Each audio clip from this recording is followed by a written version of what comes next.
Hello, hello, hello. Happy Friday and welcome to another episode of Electricpreneur Secrets, the Electricians podcast. In fact, Joe, I've got bad news for electricians today. Bad news for us. Uh-oh. Did you know that this is episode 113? Which makes this Friday the 113th. Yeah.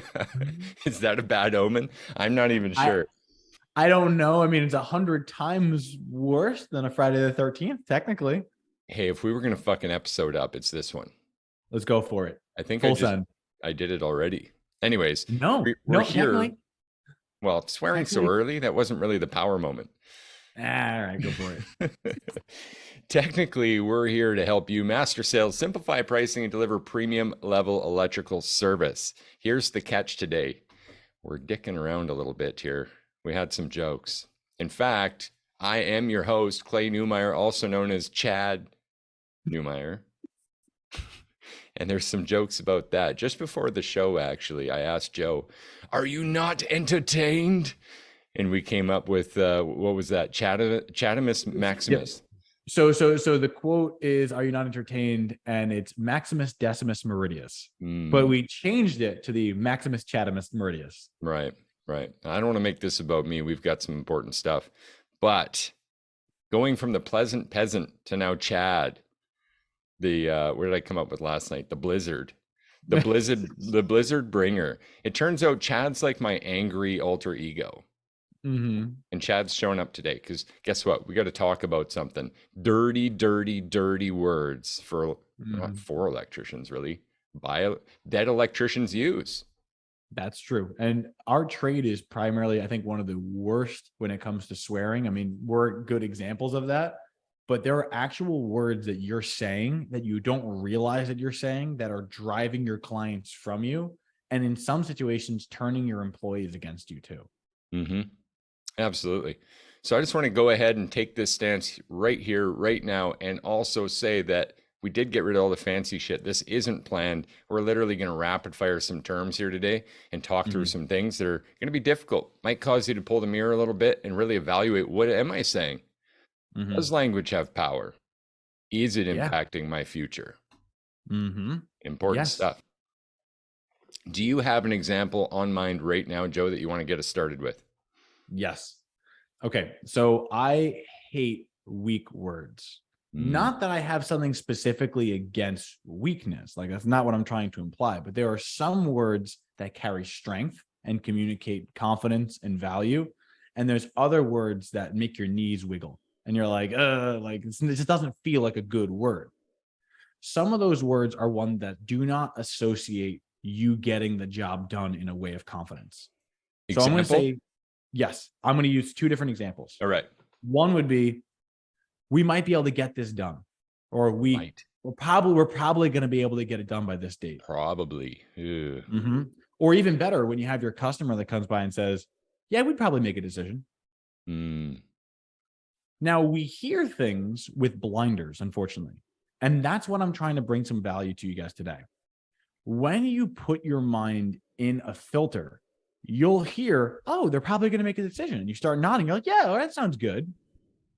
But that's not breaking it down enough. It's not the same as making a decision, is it? Exactly.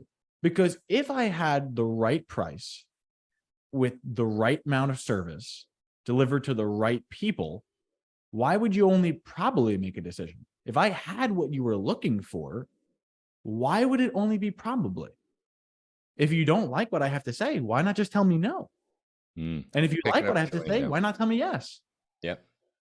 So we do those same things, but we tell them to our customers, and that's what shoots us in the foot. So let's give another example if you're okay with it. Let's do it. All right. So let's say you guys are walking to the panel. You're standing in front of it, and you open it up, and you see something. The first thing goes, what is the customer going to ask? What do you see? What's wrong? Exactly. The panic is going to come in. Now, unfortunately, this is a knee-jerk reaction for most electricians. We see a Federal Pacific. We see a stab lock. We see arced busing, whatever it is. And we're going, "Ooh, I'm glad I'm here." "Ooh, that's bad." And the customer goes, well, what is it? What's going on? And now you're forced in a situation that you don't want to be in. You may think that you're building value, but technically you're driving a wedge. Because How what ends so? up happening? Glad you asked. You're stopping my monologue for a second. But the reason being is that if you present to a customer before you have prices, you do not have control of this call.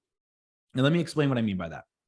So you go to the panel, you see that one of the buses completely melted, or you see a breaker is melted to the bus. Your first thoughts are, what's wrong? What's going on?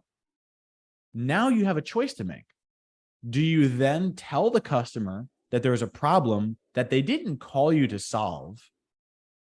Or do you tell them nothing and hope that you can bring it towards the presentation? If you tell them now, you risk sounding like you're just trying to sell them something. If you don't tell them anything, you look like you're withholding information. You've just by your knee-jerk reaction boxed yourself into a corner that is hard to dig out of without appearing salesy. Does that make sense? Yeah, it does. Interesting. Now I'm curious. Well, what's the right thing to do then? The right thing to do is to not say anything when you see a concern originally. You never want to tell someone there's a problem until you can also tell them there's a way they can fix it, right? Like So a imagine, solution-based mindset. Is this kind of likened to where your employee or your apprentice, someone comes to you and it's like, this is a problem. This is a problem. mm, That won't work. This won't work. This is in the way. mm, And all you want is them to present a freaking solution and move on it. exactly. The same thing happens with our clients. They don't want to know more problems. They called you because their upstairs bedroom lights were flickering. They think you should be upstairs in the bedroom fixing that light. Why the hell are you even in front of the panel? And now you're going to bring up another concern on an unrelated electrical issue that they're not going to have to pay for in addition to fixing the lighting? It's not going to go well. Yeah. That's why in our process, we go through the observations where we slowly interject information and explain things, how it's directly connected to what you originally found. Such as, hey, I understand that you originally called me for the lighting in your master bedroom. Now, as we were going through it, we noticed that they were flickering, which naturally made us want to look at the main electrical control system. Unfortunately, when I opened the main electrical control system, we found a safety concern that I'm pretty sure neither you or I was expecting to run into. Would it be wrong of me to bring it to your attention, or should we just leave it the way it is and just wait for something to happen in the future? Well done, Joe.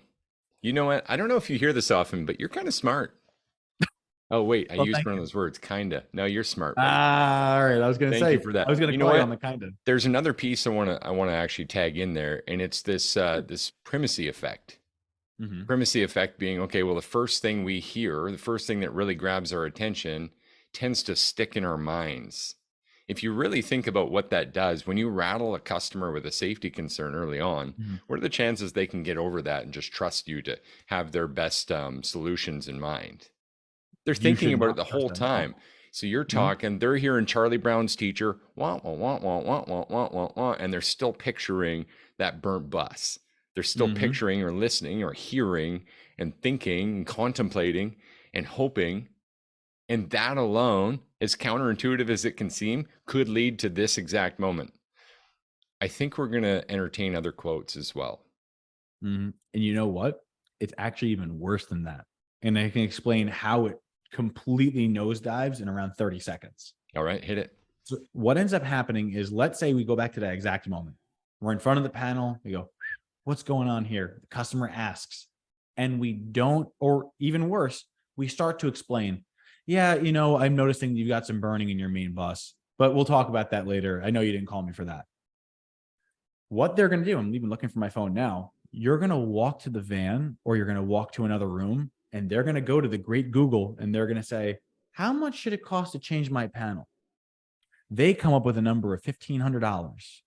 No one's doing it for that number, but Google Mhm. says that some random person in the Midwest could do a quote for that price because it's that guy. Everyone's got that guy. Sure, you can do it. So Yeah. then you come back to present.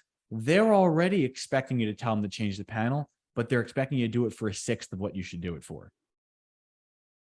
The So great just goddess by Google. The great god, Triple G, the great Strikes goddess move. We're again. using that from now on. We're using that. G cubed. All right. All right. Can we move on to the next one? Or you want to unpack that one a bit more? Sure, you keep going. Because a couple came up this morning that are really, really important that we talked about, but it might as well be live here if you haven't heard us pull these ones apart before. How about the word try?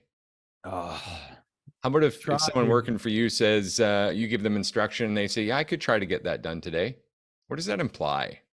That implies they're not getting it done today. They're not getting it done. If two people said, one says, I'm going to try and do that, and the other says, I'm going to do that today, which one of them's getting it done? The one who says I'm going to do it, because he's manifesting that intention. It's a Our dirty, intentions dirty carry weight. word. Absolutely. Our intentions do carry weight. That's massive. And having a word like try that has a built-in excuse in it sounds like this. Well, I did try. Well, I tried, but something got in the way. I tried to quit smoking, but then I had a bad morning. But then my shoelace came untied. I stepped on a caterpillar. Now there's less butterflies in the world, so I had to have a cigarette. You know what? Maybe so focused on the lives of all beings, right? Right? But you actually said another dirty word in that statement. Hit it. But. But's a great word. But's a great word when you use it for the right reasons. But you gotta promise not to use it for evil. What you did there, exactly. What you did there was you said, well, everything's good, but what you just did is but is a negating word. It removes everything that just came before it. So you can say, you did an amazing job and I'm really happy with what we're doing today. But if you can just gather your tools, I'll talk to you in my office in a couple of minutes. Oh my God. Doesn't work, right? I think I'm fired. But you can do the same thing to your customers. You can say, yeah, it's definitely a concern, but you shouldn't worry about it right now. So negated. All right. No yeah. longer worried. So the thing is, in your attempt, so let's say you're still standing by that panel and you make the noise and the customer asks, and you even tell them, well, yeah, no, there are some concerns. I'm seeing that one of the breakers is actually melted, but you shouldn't worry about it right now. We can get to that later. When you go to tell them about it, they entirely in their mind have assumed it's not a problem. For the next 40 minutes or 30 minutes, however long it takes you to complete this process, you're then going to be going into it with the customer already assuming that what you're telling them isn't important. Because if the licensed electrician said, you won't need to worry about it, that's the statement that applies. I got to add something to this. Go for it. As long as I'm not cutting you off, because I'm taking us down in a different path here just a little bit.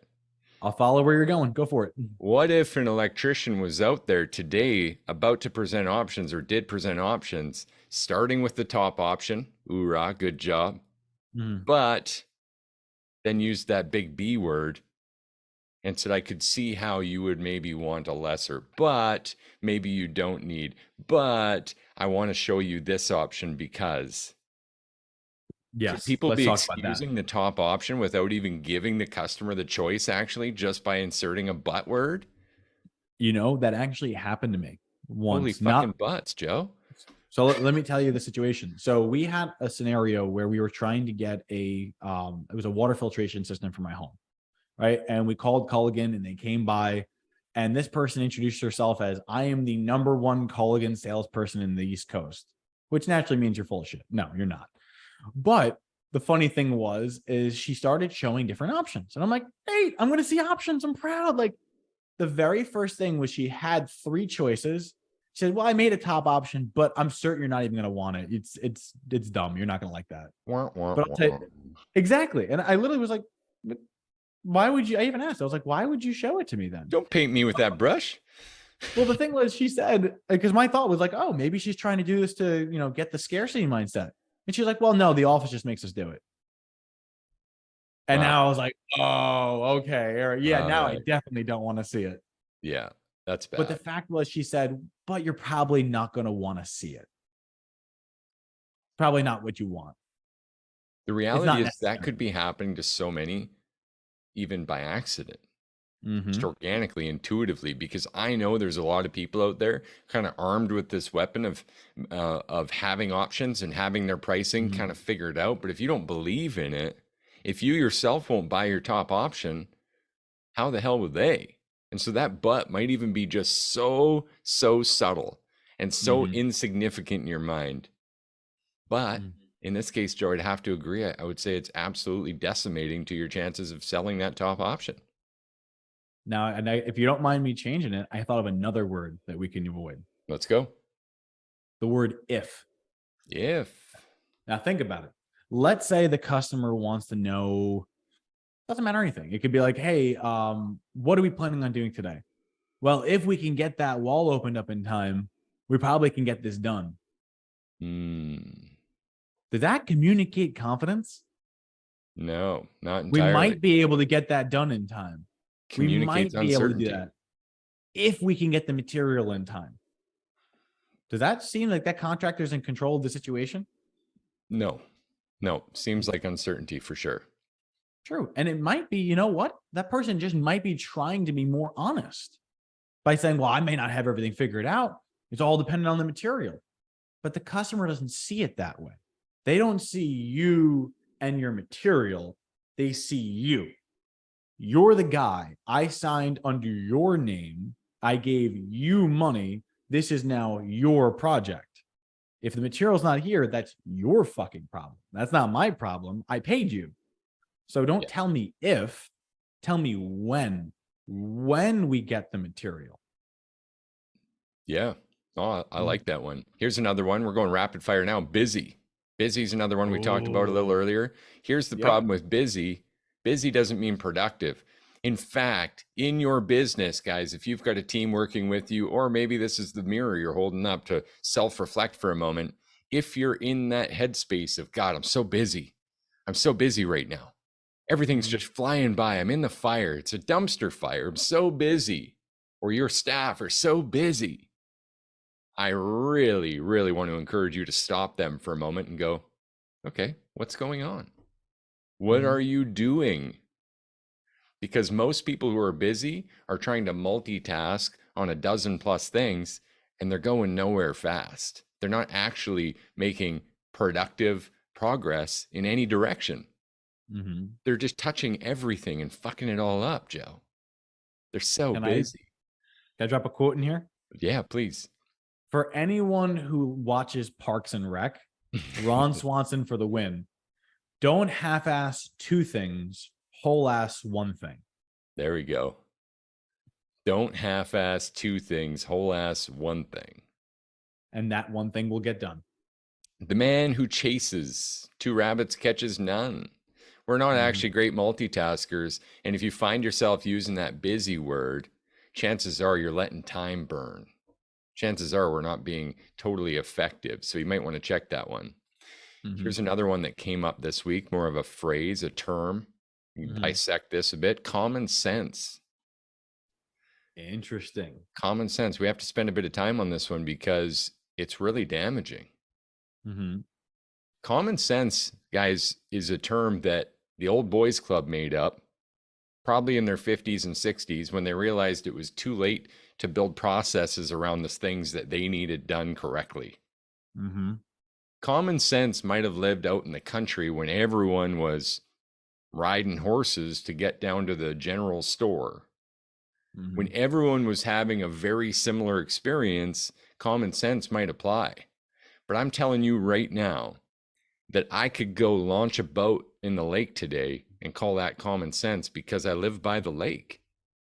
But I know there's people in New York City or any other big city that have never launched a boat and would not call that common. It's not common knowledge. They've never done it. They don't know how to do it. In fact, as a skateboarder in my youth, I used to listen to this show with Jason Ellis. Ellis Okay. Mate. You ever listen to that one? Do you know who I'm talking about? I know who you're talking about, but I haven't actually listened to that in quite a while. But I'm Like all ears. Go like for it. satellite radio. And Mhm. he had a co-host, and his co-host was a city dwelling, New York City dwelling, like grew up concrete jungle man. The guy had never done much as far as like country boating, put a barbecue together. So he'd have this Mhm. show called Doing Things with Raw Dog, I think he called him. I think what that was his Mhm. name, which kind of an inappropriate nickname. Better than Yep. Chad. Um, point being, he's like, hey, Raw Dog, people would phone in, Raw Dog, I need to launch a boat. And this is literally a show. That's where the example came from. He goes, I need you to tell me how I'm going to do that. And he literally was like, okay, well, you're going to have to drive somewhere like a park by a lake, and you're going to need about 4 or 5 friends because you guys are going to have to lift that boat, walk it down the beach, and put it in the water. It's like common sense isn't real. People actually don't know how to do this stuff. If they haven't had the exact same experience as you, there's nothing common about it.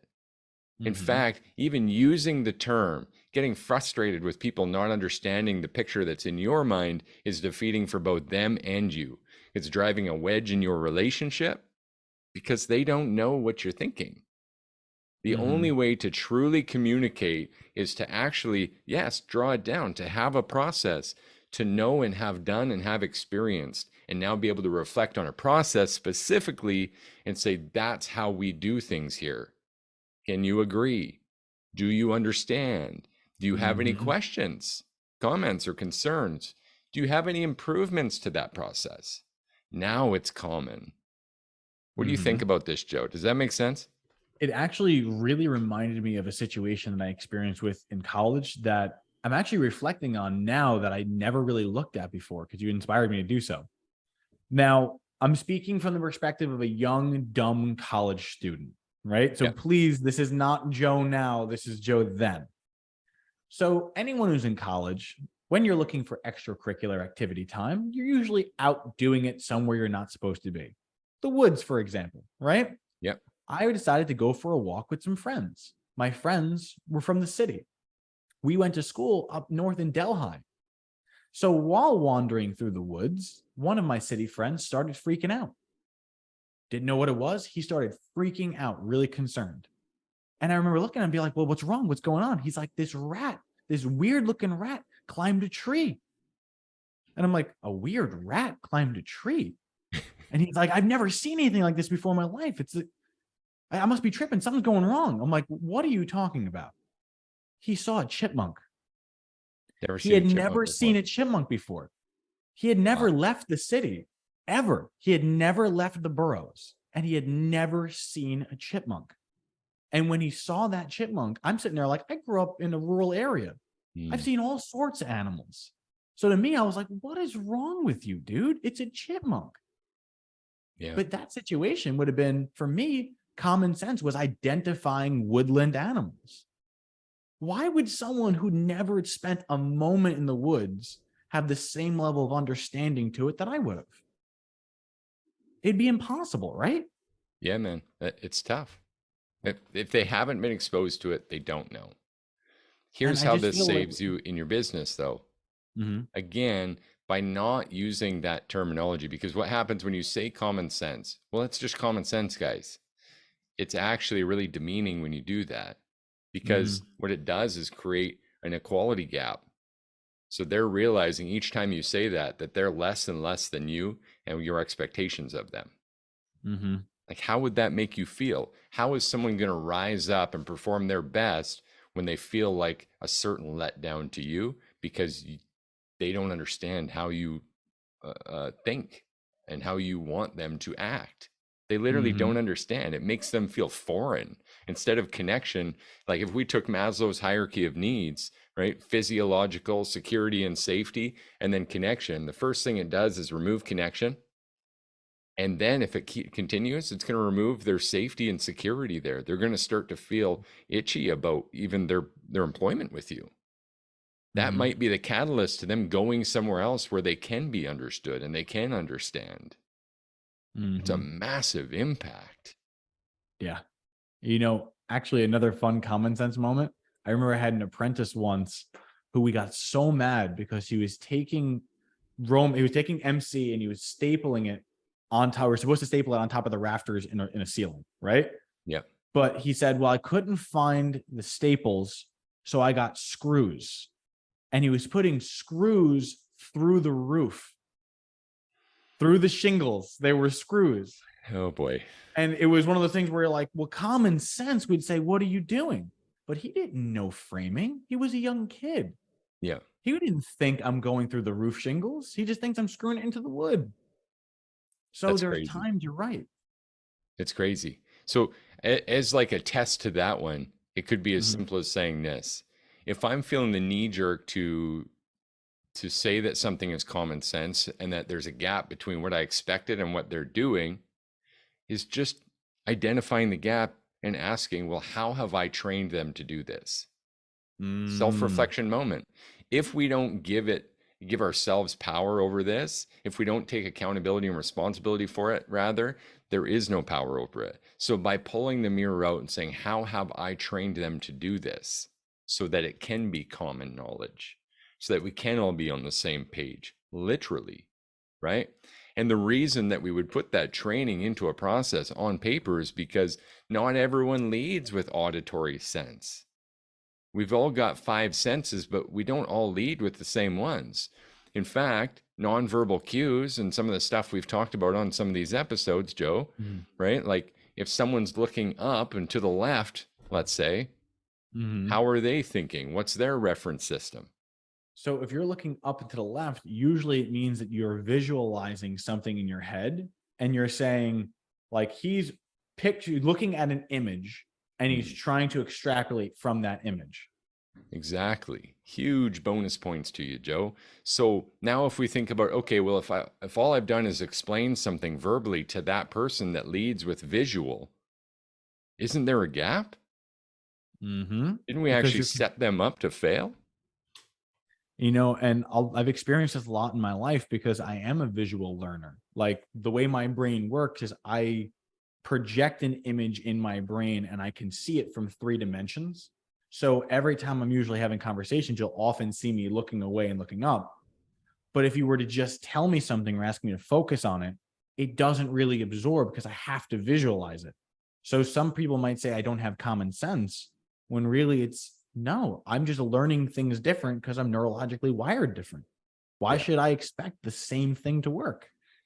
Yeah. And so approaching the finish line today, we're really almost taking a turn into training, there's a whole series here, of course. Mhm. But if you really think about that, to bring something to absolute common sense, common knowledge, where we can all agree that we understand, we should Mhm. actually be having focused training that focuses on employing at least three of the senses. It's not always going to be easy to taste and smell this training. So, three of the senses being visual, auditory, and kinetic. So, how would we go about doing that? Well, what if I explained the process and Mhm. gave you the process to read and follow along and maybe even answer a little quiz about? And then Mhm. we go and do this process together. Wow. Now it starts to feel like common knowledge, doesn't it? Mhm. Like, That's wouldn't actually some. go Sorry, ahead. by all means. No, no, Oh, go thank you. ahead. Well, I was going to say that's actually a great way of actually interviewing people as well. The first part is talking to them.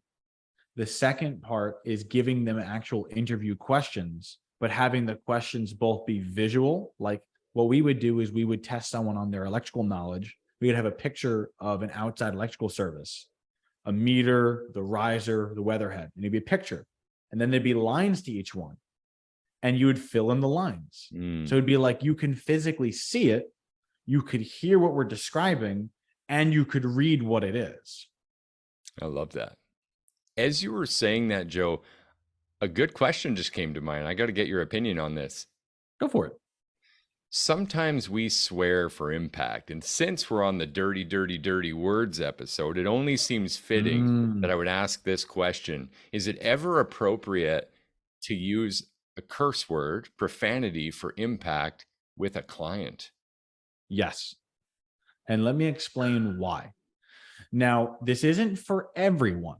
I won't make, there's no blanket statement here, but I can tell you the scientific facts behind it. And Use not it. just when you say fuck you at a price objection. Correct. Yeah, that doesn't quite work. Okay, sorry. Remember the other day I talked to you about what's known as chameleonic selling? Yeah. And that chameleonic selling is a very, very advanced form of sales. It's not for everyone, but if you do it right, it's practically unstoppable. Mm, The reason why is because the people that you're talking to purchase what they see in themselves. When you can appeal to what they innately identify with, you become the person that they can trust, like, and respect to solve the problem. So Let's say, for sake of argument, your client is a contractor. Who and how do they usually talk to? They're used to talking to other contractors. So if you were to, let's say, roll up your sleeves and show your tattoos, swear occasionally to have a point, and act more like you're working with a contractor, you would actually be more in line with them. Now, on the other hand, you go to Gladys from church, the little old lady that always sits behind the pew number 3. Yeah. She's not going to identify with the contractor. You're going to roll your sleeves down. You're going to clean shave. Make sure that you're looking clean and ready to go, and your words are going to be pure. Because then she looks at you as someone that she can identify with. Because in her mind, only criminals have tattoos and swear, right? That's really good So, advice. so the point is that you don't necessarily swear for everyone, but you swear for those that would receive it in a positive light. It goes a little deeper than that, if you wouldn't mind me touching on a little further. Let's hit it, man. We got a few minutes left. Okay. Certain words have an impact in silence and vacuum. So I'm not sure if you guys notice the way I have a different way of talking sometimes, where my words seem very methodical. Yeah. It's the way my brain works at a time. But the thing is that you can actually learn how to talk like that. And what you can do is you can choose which words get emphasis. And occasionally, to the right crowd, a proper fuck would work. Just every now and then, dropping a word that would really add an undertone to it. That is where swearing would actually help. I So love that. to wrap this up in a little bowl, So like emphasis on the dirty word. you could, if you're trying to communicate something. So like, let's say, sake of argument, can I give you an example of where you would use this? Absolutely. Earmuffs, children. Thank you very much. Okay. So let's say that you're looking at a panel, and the panel is a Federal Pacific that has clearly had a arcing hazard in it. You know what I'm talking about, like where the breaker actually failed the way that they warn you it does, and it started melting to the bus. Now you're working with your client and you're trying to explain the gravity of what they're going through, and they're not quite grasping it, right? Mm. This is where you would interject. So you could be like, Clay, I'm sorry if I'm not communicating this correctly. The reason why I'm so concerned is I don't know how to say this without being almost profound. But your panel, for lack of words, it's really fucked up. There is a real dangerous situation that we're in right now, and I'm struggling to communicate how bad this actually is. Am I wrong? Like, where am I losing you here? Mm. By being like, listen, this panel is fucked up. I'm sorry to say it that way, but there is a real concern and I don't know how to better communicate it. There's a chipmunk in there. Exactly. So the thing is that by interjecting a certain word and also changing your tone in which you're delivering it, what you'll find is now you're slowing the statement and adding a punctuation point. And Yeah. that becomes the thing that they focus on. Yeah. Yeah. And I want to add just a piece to this, a little pivot, because the emphasis that you used is very important. The tonality that you used is very important. The inflection that you used. So if in the other circumstance, someone were to use this exact tactic, which I would call an intermediate tactic for sure, and turn that inflection out to be like, oh, everything's fucked up, that would actually cite panic and cause more damage and reflect less control and understanding of a situation than the way that Joe did it. My personal 2 cents on that. So that could easily change the entire message. Would you agree with that? I agree. It's not what you say, it's how you say it. What you say, the thing is, and I'll end it at this, is that whenever you speak, the words are no longer yours once they leave your mouth. You cannot take ownership of them after they're gone, which is why if I have the choice, I choose to speak slowly, because the word is thoughtful, it's controlled, it's directed. But if I just ramble and speak and I say the wrong thing, I can never take it back. The same applies with your clients. If you say it's all fucked up and you throw your hands up and things are a problem, you're now part of the problem, because now they look at you as something they have to solve too, in addition to their fucked up panel. They now have to deal with you. I've But got a if you fucked up say, panel and an angry electrician. It's yeah, almost like a well, math equation. This plus this equals fuck.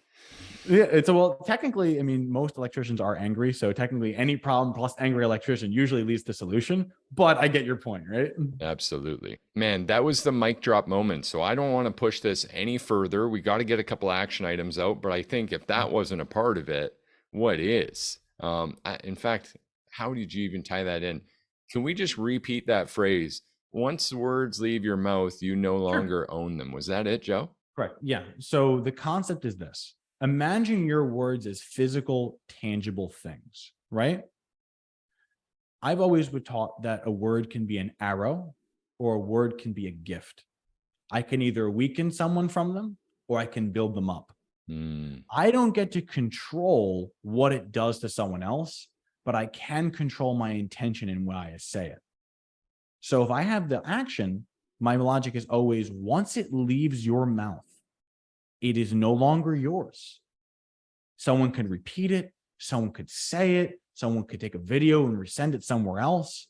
You can never take back words. In fact, speaking while you're angry, you will make the best speech you ever regret. Great words. Very, very powerful, guys. If you're hearing this, go ahead, grab your little slider and go back on it if you're listening to the replay or listening to the podcast, because that was important stuff. Okay, let's throw it in action in an all-star. Let's Mhm. help these guys. And I'm Okay. seeing Lee in the chat saying, "Come on, Mitch, earmuffs." All right. All right. So the question we have, I'd say, would be an action item. Now, I have the bare minimum action that I feel like everyone can take action on. Let's hit it. Yep. Throw it out The there, Joe. the bare minimum is to not try chameleonic sales until you truly understand how it works. So what I would suggest is don't swear at all until you can understand how to control the word that you're using. Hmm. So pretty much put your church ears on and you're only going to swear never. That's literally what's going to happen. Do not swear on the job.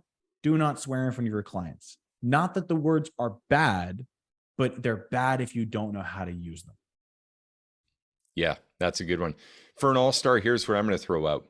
This one is going right back to the paperwork, Joe. As you know, I'm a note taker. I love it. Mm-hmm. I love employing that. It's kind of like the learn and the do, and then I get to teach. And that's what Mm-hmm. really solidifies knowledge at the highest level. So here's some learning and doing, a little self-learning. As you are speaking today, pull out a notepad, write down the words try, busy, if, and but.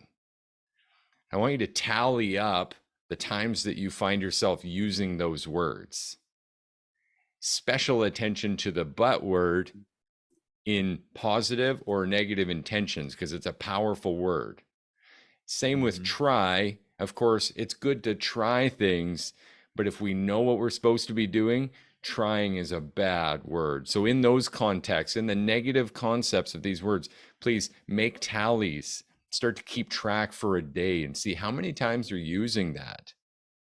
How many times are we using that to our detriment? Because what that is a full-on scoreboard that says right at the top, words have power, and here's the goals against. Please tack right onto that, Jeff. I didn't mean to take any of your thunder, but I thought of a way to make it even easier. Okay. Have you ever had a clicker, like a Mm-hmm. count clicker? Yeah. Like golf. You can literally put a piece of tape on it and say, swear click. Mm. Keep it in your pocket. Every time you find you say one of these weak words or swear, click. And then just don't look at it. And then at the end of the day, look.